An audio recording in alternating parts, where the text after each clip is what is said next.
Hello बच्चों, let's say this question. The question says sickle cell anaemia is, option है हमारे पास, caused by substitution of valine by glutamic acid in the beta globin chain of hemoglobin, caused by a change in single base pair of DNA, characterized by elongated sickle-like RBCs with a nucleus, an autosomal linked dominant trait। तो आइए सबसे पहले हम जान लेते हैं कि सिकल सेल एनीमिया क्या है। सबसे पहले हम लिखेंगे की कॉन्सेप्ट को। हमारा की कॉन्सेप्ट हो जाएगा सिकल सेल एनीमिया।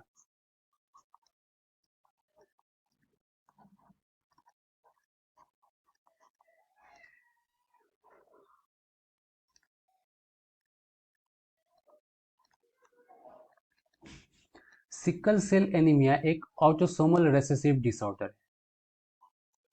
है। इट इज अ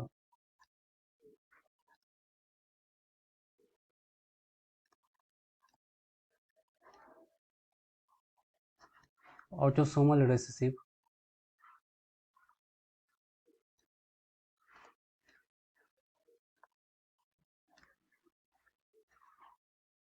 इसका मतलब ये हुआ कि सिकल सेल एनीमिया ऑटोसोम से रिलेटेड है और ये केवल और केवल रेसेसिव कंडीशन में एक्सप्रेस होता है।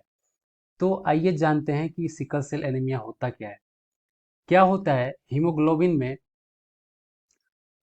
दो बीटा ग्लोबिन चेन होता है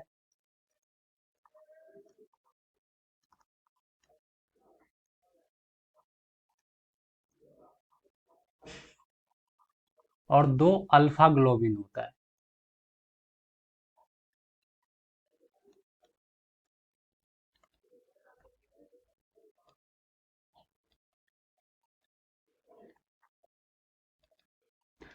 तो सिकल सेल एनीमिया के केस में क्या होता है, बीटा ग्लोबिन चेन जो होता है वो पॉलीपेप्टाइड चेन होता है, यानी बहुत सारे एमिनो एसिड से मिलकर बना होता है। तो अगर मैं ये बीटा ग्लोबिन चेन को मान कंसीडर करूं तो इसमें एमिनो एसिड भरा पड़ा रहता है इस टाइप से।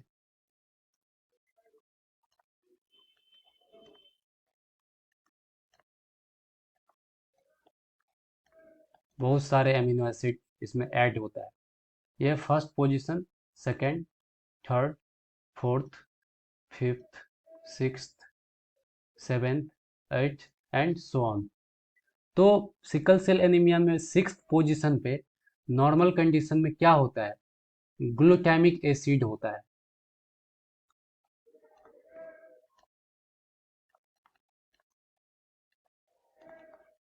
ग्लूटामिक एसिड, लेकिन म्यूटेशन हो जाता है। बीटा ग्लोबिन चेन में क्या हो जाता है, म्यूटेशन। तो इस म्यूटेशन की वजह से क्या हो जाता है, इस सिक्स्थ पोजीशन पे ग्लूटामिक एसिड होना चाहिए था, लेकिन म्यूटेशन की वजह से सिक्स्थ पोजीशन पे अब ग्लूटामिक एसिड नहीं रहा।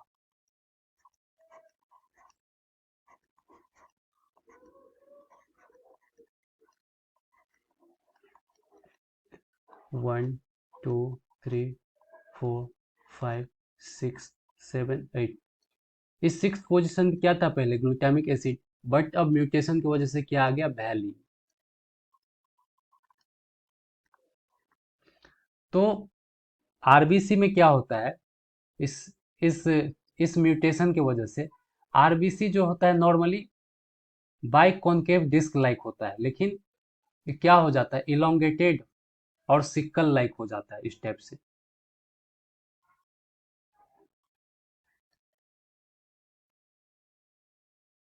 Elongated, sickle like.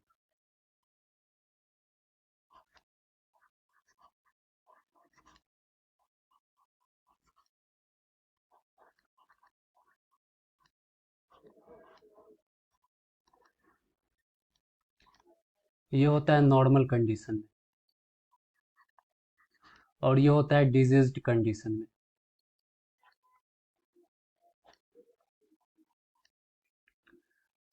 तो ये जो सिकल सेल एनीमिया है, ये जैसे एक्स एक्स, ये कोई नॉर्मल फीमेल है।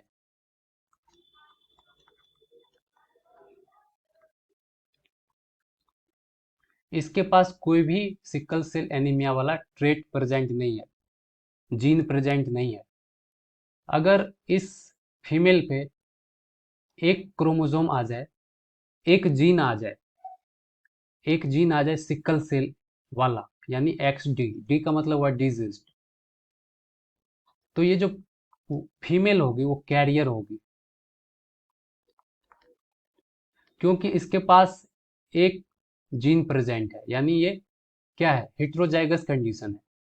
चूंकि सिकल सेल एनीमिया क्या है, रेसेसिव डिसऑर्डर है, तो यहाँ पे क्या होना चाहिए, एक्स डी और एक्स टी दोनों प्रेजेंट होना चाहिए, तो ही ये फीमेल होगी डिजीज्ड। मेल क्या होता है, मेल के पास होता है एक्स वाई, तो ये नॉर्मल मेल है।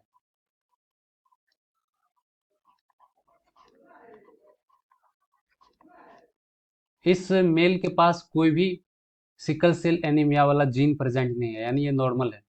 अब इस मेल पे क्या हो गया, एक्स डी मतलब सिकल सेल एनीमिया वाला जीन प्रेजेंट हो आ गया एक्स क्रोमोसोम पे, तो ये पर्सन कैसा होगा, डिजीज्ड। तो आइए हम ऑप्शन पे चलते हैं। फर्स्ट ऑप्शन है हमारा, caused by substitution of valine by glutamic acid in beta globin chain of haemoglobin, तो ये तो स्टेटमेंट सही लग रहा है। Caused by a change in single base pair of DNA, तो ये भी स्टेटमेंट कुछ सही लग रहा है। Characterised by elongated sickle like RBCs with a nucleus, तो आरबीसीज में न्यूक्लियस होता ही नहीं है, इसलिए स्टेटमेंट रॉन्ग हो जाएगा। An autosomal linked dominant trait, तो ये डोमिनेंट ट्रेट नहीं होता है सिकल सेल एनीमिया, ये कैसा होता है, ये रेसेसिव ट्रेट होता है, तो ये दोनों ऑप्शन तो कट जाएगा। अब बचा ए और बी, तो ए और बी में हमारा ए ऑप्शन जो है सो ज़्यादा अप्रोप्रिएट है और ज़्यादा करेक्ट है, तो so the final answer is option A. I hope you understood it well, best of luck.